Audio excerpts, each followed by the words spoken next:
ইসলামের বাণী পৌঁছে দিচ্ছে প্রতিদিন। দিনই কথা এই যে আপনারা বসে শুনতেছেন, এটা হলো আদব। রাসূল সাল্লাল্লাহু আলাইহি ওয়াসাল্লাম তাদের দাঁড়ানো অবস্থা দেখে বললেন ইজলিসু, বসে পড়ো।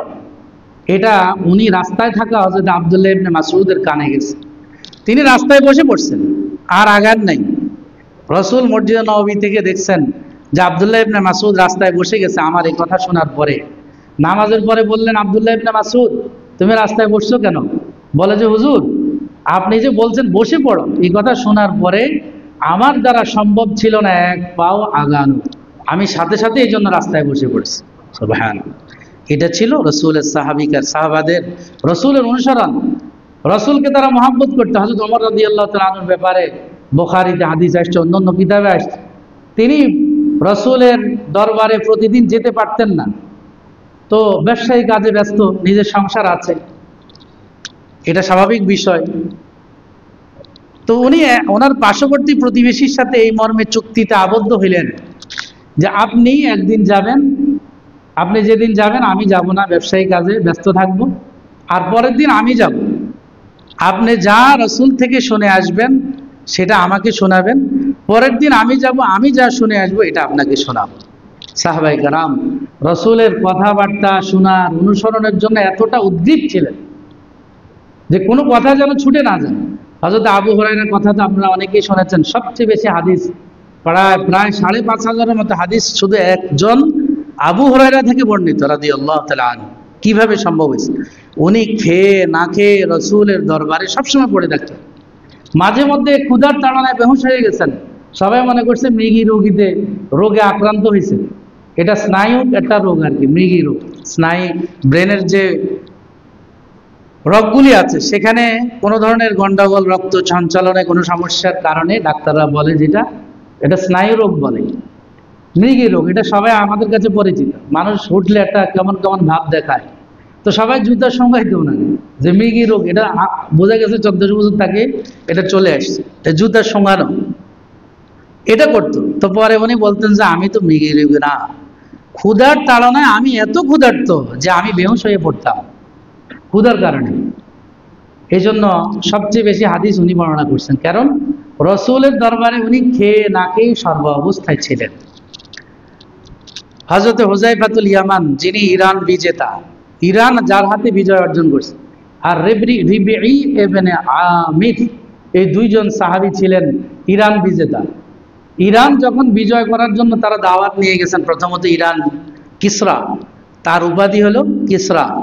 আল্লাহ রসুল বলছেন লা কিসরা বাদাহু, এরপরে আর কোনো ইরানি সাম্রাজ্য থাকবে না, ধ্বংস হয়ে যাবে। আল্লাহ রসুলের এটা বাস্তবায়ন হয়েছে হযরত হুযায়ফাতুল ইয়ামান এবং রিবিঈ ইবনে আমিরের হাতে। হুযায়ফাতুল ইয়ামান রাদিয়াল্লাহু তাআলা আনহু এবং রিবিঈ ইবনে আমির তাদের কাফেলা নিয়ে রাজ দরবারে উপস্থিত, যাওয়ার পরে এদেরকে মেহমানদারি করছে, খাবার দিছে। খাবার খেতে বসে এক লোকমা পড়ে গেছে হযরত হুযায়ফাতুল ইয়ামানের হাত থেকে, উনি এটা উঠিয়ে খাচ্ছেন, পাশের জন্য এমনি গুতা দিছে, এই এটা কি মদিনা মনে করছো নি? এটা রাজ দরবার। আরো পৃথিবীর পরাক্রমশালী দুইটি, এর মধ্যে একটা হলো পারস্য সাম্রাজ্য, আর একটা হলো রোমান সাম্রাজ্য। তৎকালীন সময়ে আপনারা পড়েছেন যে পারস্য সম্রাটের দরবার, এখানে আকাম করিও না, সম্মান মর্যাদা তো আছে, কি বলেন? উনি গুতা দিচ্ছেন, তো উনি বলছেন যে আমি রসুলের সুন্নতকে আতরুকু সুন্নাতার নবিয়িনা সাল্লাল্লাহু আলাইহি সাল্লাম লিহাদিল হুমাকা, এই সমস্ত বেকুবদের কারণে আমি রসুলের সুন্নত ছাড়বো? এটা হতে পারে না। আমি রসুলের সুন্নত হইলো খাবার পড়ে গেলে এটা উঠাই খাওয়া। এই রিবিঈ ইবনে আমির যখন রাজদরবারের গেটে, তখন ওই দারোয়ান যে প্রহরী ছিল সে একটু মজা করেই বলতেছে, উপহাস করে, ক্রিটিসাইজ করে, কয় দেখি আপনার হাতের তরবারি, দুতার আগা ভাঙা, আগা অগ্রভাগ ভাঙা, এটা দিনই আপনি পারস্য সম্রাটের বিজয় কামনা করছেন, স্বপ্ন দেখছেন? হ্যাঁ, তুমি তরবারি দেখছো, বাহুর জোর তো দেখো নাই। বাহুর জোর কেমনে দেখাবেন? বলে যে আনো না কোনো শক্তিশালী ঢাল আমার সামনে পেশ করো, দেখো আমার তরবারির শক্তি কতটুকু, বাহুর শক্তি কতটুকু। তৎকালীন সময়ে এই পারস্য সম্রাটের কাছে একটা ঢাল ছিল, যেটা ইতিপূর্বে কোনো যুদ্ধে ভাঙতে কেউ পারে নাই, রেকর্ড। সেই ডাল এনে দেওয়া হয়েছে, এখন এই বোতা তরবারি দিয়ে এক কোপ দিছে আর এটা ভেঙে গেছে। এখন সবাই তো আশ্চর্য, কি রে, এটা দিয়ে দোতা ভাঙা, কিন্তু শক্তি এত বেশি, আমাদের যেই ডাল এই পর্যন্ত কেউ ভাঙতে পারে না, এই কেমনে ভাঙলো? এটা তো অলৌকিক কিছু মনে হয়, এটা তো মনে হয় অন্য কিছু, মানুষ না। পরবর্তীতে যাক, সেটাই হলো এই হুযায়ফাতুল ইয়ামান এবং হযরতে রিবিয়া ইবনে আমিরের হাতে এই পারস্য সাম্রাজ্য বিজয় হলো। বলার উদ্দেশ্য রাসূলের অনুসরণ, সেখানেও তারা স্মরণ রেখেছে। হযরত ওসমান রাদিয়াল্লাহু তাআলা আনহু যখন হুদায়বিয়ার সন্ধিতে, হুদায়বিয়া বর্তমান নাম হলো সুমাইসিয়া, আপনারা কেউ যদি জিদ্দার দিকে যান বা জিদ্দা থেকে আসতে মক্কা থেকে 25 কিলোমিটার দক্ষিণে, এটার নাম বর্তমান নাম হলো সুমাইসিয়া, আগের নাম হলো হুদায়বিয়া, যেটা আপনারা পড়েছেন হুদায়বিয়ার সন্ধি। সেখানে থাকাকালীন সময়ে রাসূলুল্লাহ সাল্লাল্লাহু আলাইহি ওয়াসাল্লাম হযরত উসমানকে পাঠাইছেন মক্কার কাফেরদের সাথে বৈঠক করার জন্য, আলোচনার জন্য পাঠিয়েছেন। তিনি রাত্রিতে ওনার চাচাতো ভাই, তার নামও উসমান, তার ঘরে ছিলেন। সকালবেলা রওনা হয়েছে মক্কার লিডারদের সাথে গুরুত্বপূর্ণ রাষ্ট্রীয় পর্যায়ের বৈঠক। এখন উসমান রাদিয়াল্লাহু তাআলা আনহু যাচ্ছেন পাঞ্জাবি পায়জামা পরে, ওনার জামা পায়জামা হলো অর্ধ গোছা, নিসফে সাক বলে আরবিতে, এখান পর্যন্ত। যদিও টাকনুর উপরে পরা বৈধ, কোনো নাজায়েজ না, আমরাও জামা দেখবেন টাকনুর উপরে পরি। ইসলামী শরিয়াতে টাকনুর নিচে পায়জামা বা লুঙ্গি দ্বারা ঢাকা রাখা এটা কবিরা গুনাহ। মুসলিম শরীফের হাদিসের মধ্যে আছে স্পষ্ট, আল্লাহ রাসূল সাল্লাল্লাহু আলাইহি ওয়াসাল্লাম বলছেন, পায়জামা বা টাকনু দ্বারা টাকনুর নিচে যে অংশ ঢাকা থাকে সেটা জাহান্নামে যাবে। তার মানে শুধু এটা কাইটা জাহান্নামে দিবে এটা না, পুরোটা দিবে।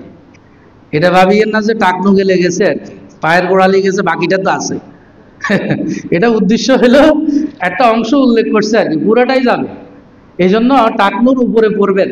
এবং একটা বৈজ্ঞানিক ফায়দা এখানে আছে, ডাক্তাররা বলে যারা পুরুষরা যদি টাকনুর নিচে পায়জামা পরে স্বাস্থ্যের জন্য ক্ষতি, এটা আমি আর বললাম না কি ক্ষতি। আর নারীরা যদি টাকনুর উপরে পায়জামা পরে, যে এখন দেখেন না নারীরা কিন্তু নিসফে সাক রাসূলের অনুসরণ শুরু করছে, হ্যাঁ, এদের জন্য হইলো টাকনুর নিচে যত কাপড় নিচে ঢালা ঢোলা পড়বে, যাতে করে তার অঙ্গ প্রত্যঙ্গ অঙ্গভঙ্গি কারো চোখে না পড়ে, কোনটা বড় ছোট সাইজ কেমন। এখন তো আমরা এগুলি দেখাই হাঁটছি, নারীরা তো এখন এগুলি দেখাই হাঁটতেছে। আল্লাহ আমাদেরকে হেফাজত করুন।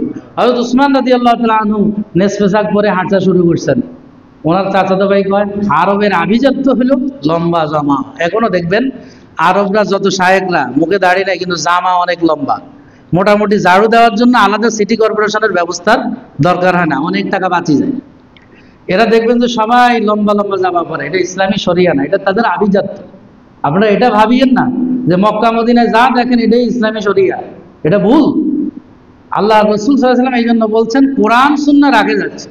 কোনোদিন কোনো হাদিসে কোনোভাবে এটা রাসূল বলেন নাই মক্কা মদিনা তোমাদের জন্য আদর্শ, এটা 23 বছরের জীবন আমি এখানে অ্যাপ্লাই করেছি, এটা তোমাদের জন্য আদর্শ, এটা কোনো হাদিসে কোথাও রাসূল বলেন নাই। এই জন্য আমরা ধোঁকা খাই, হুজুর মক্কা আল্লাহরা এরকম করে উমুক করে। আরে ভাই, অনেক বিষয় শরীয়তের অনেক বিষয় আছে অনেক শিথিল, আমরা লম্বা সময় শেষ হয়ে গেছে। এবার মদিনায় আমরা যখন ঢুকছিলাম তখন আমাদেরকে অভ্যর্থনা জানাইছে, হাজিদের অভ্যর্থনা জানাইছে তলাআল বদরু, এটা মিউজিক দিয়ে গান, এটা এমন তলাআল বদরু মুখে গাইলে তো কোনো অসুবিধা নেই, এটা মিউজিক দিয়ে আমাদেরকে শোনাইছে। কারণ হলো মদিনার আগে থেকে রসুলের জমানার থেকে মদিনাবাসী গানকে বৈধ মনে করে। এটা একটা মাসালা বলে দিলাম আপনাদের। আবার আপনারা যাই আজকে বেলা আমরা তো শুনি মদিনাওয়ালাদের সাথে আমাদের মিল আছে, আপনিও তো ওয়াজ করেন রসুলের অনুসরণ করতে, কি করেন? এই জন্য আমরা গান শুনি। হ্যাঁ, যুবকরা বলি গান শোনা হারাম, এটা তাদের একটা চলে আসছে আর কি কাজ। যেমন আমাদের দেশে অনেক রীতিনীতি হিন্দুদের থেকে আছে না নাই? আছে আছে। এখনো বিয়ে শাদিতে অনেক অনুষ্ঠানে আমরা হিন্দু রীতিনীতির প্রভাবে প্রভান্বিত। হযরত উসমান রাদিয়াল্লাহু তাআলা আনহু বললেন, আমার প্রিয় ব্যক্তিত্ব হযরত মুহাম্মদ রাসূলুল্লাহ এভাবে জামা কাপড় পরতেন, সুতরাং আমি তার অনুসরণ এদের জন্য ছাড়তে পারি না। উনি যেটা অনুসরণ করতেন আমি সেটা অনুসরণ করব। এটা হইল সাহাবাই কেরামের রসুলের অনুসরণ। দুইটা শব্দ কোরআনে আসছে, একটা হলো ইত্তেবা, একটা হলো এতাআত। এতাআত বলা হয় ফরজ ওয়াজিবের ক্ষেত্রে রসুলের অনুসরণকে, আর ইত্তেবা বলা হয় ফরজ ওয়াজিব ভিন্ন রসুলের অনুসরণ। সূরা আলে ইমরানের মধ্যে যে শব্দটা আসছে, কুল ইন কুনতুম তুহিব্বুনাল্লাহ ফাত্তাবিউনি, এখানে ইত্তেবার কথা বলছে। একটা হলো আনুগত্য, আর একটা হলো অনুসরণ, অনুকরণ বলে বাংলাতে। আনুগত্য ফরজ ওয়াজিবের ক্ষেত্রে হয়, আর অনুকরণ হয় নফল মুস্তাহাব ফরজ ওয়াজিব ছাড়া ভিন্ন। এই জন্য রসুলের সুন্নাহ দুইভাবেই আমাদের জন্য অনুসরণীয়। ফরজ ওয়াজিবও তো রসুল থেকে সাবেত, নামাজ 5 ওয়াক্ত রসুল বলছেন, আল্লাহ কোরআনে বলছেন, রসুল এটা আমাদেরকে শিখাইছেন। রমজান মাস রোজা রাখা ফরজ, রসুল কিভাবে রোজা রাখেন এটা দেখাইছেন, এটাও রসুলের সুন্নাহ। সুন্নাহর অর্থে এটা নয়, এটা রসুলের আদর্শের অর্থে সুন্নাহ। এটা ফেকার দৃষ্টিতে এটা ফরজ বা ওয়াজিব। আর কিছু বিষয় আছে ফেকার দৃষ্টিতে এটা সুন্নত বা মুস্তাহাব, এটাও রসুলের সুন্নাহ। আল্লাহ তাআলা আমাদেরকে জীবনের সর্বক্ষেত্রে রসুলের অনুসরণ করার তৌফিক দান করেন। রসুলের অনুসরণগুলি আমরা খুঁজে খুঁজে করবা, আস্তে আস্তে ধীরে ধীরে নিজের মধ্যে আনার চেষ্টা করব। আমাদের আব্দুল হাই আরিফি রহমতুল্লাহ আলাইহি, থানভী রহমতুল্লাহ আলাইহি একজন বড় বুজুর্গ খলিফা ছিলেন। উনি বলেন রসুল বাচ্চাদেরকে মহাব্বত করতেন, আদর করতেন, এটা রসুলের একটা সুন্নাহ। তা আমি বাসায় যখন যাই, নাতিরা দৌড়ে আসে কোলে ওঠার জন্য, দাদার নানার কোলে আসে না, তো আমি 1 সেকেন্ড 2 সেকেন্ড চিন্তা করি, তারপরে কোলে নিই। কি চিন্তা করি? রাসূলুল্লাহ সাল্লাল্লাহু আলাইহি ওয়াসাল্লাম হাসান হুসাইনকে আদর্শ করেছেন, আমি রসুলের অনুসরণে আমার নাতি নাতনিকে আদর করতেছি। আপনার ইবাদত হয়ে যাবে, ইবাদত হবে। এবং নাতিদের কাছে আপনি প্রিয় নানা দাদা হবেন, যে দাদা নাতিদেরকে আদর করে, নানা নাতিদেরকে আদর করে, এটা স্বাভাবিক প্রক্রিয়া। কিছু আছে অমানুষ, যাদের মধ্যে এই প্রক্রিয়া নাই, এ মানুষের স্তরে নাই। যে বাচ্চাদেরকে আদর করতে জানে না, সে তো মানুষ না। মানে মানুষের একটা গুণ যেটা, এটা তার মধ্যে অনুপস্থিত, এটা রসুলের একটা গুণ। এই জন্য আপনি দেখেন, আমি ছোট্ট একটা উদাহরণ দিলাম, যে এরকম ছোট ছোট রসুল মেসওয়াক ব্যবহার করতেন, রসুল টুপি ব্যবহার করতেন, রসুল যে আতর ব্যবহার করতেন, সুন্নতগুলি খুঁজে খুঁজে। আমি বলছি না ফরজ ওয়াজিব, আমি বলছি রসুলের। আমি তো মুহিব্বিন, আমি রসুলকে ভালোবাসি। এই ভালোবাসার দাবি হলো রসুলের অনুকরণ করা, খুঁজে খুঁজে রসুল কিভাবে কি করতেন, রসুলের চুলগুলি মুছগুলি কেমন ছিল, রসুল ঘরে কিভাবে করতেন, ছেলে সন্তানের সাথে স্ত্রীদের সাথে কি আচরণ করতেন। রসুল তো স্ত্রীদের সাথে ঘরোয়া কাজও করছেন, রসুল নিজ হাতে নিজের জামা কাপড় সেলাই করছেন, সুন্নাত নিয়তে করেন, সওয়াব হবে। আল্লাহ তাআলা আমাদেরকে তৌফিক দান করুক। যারা আমরা কবলাল জুমা পড়িনি, কবলাল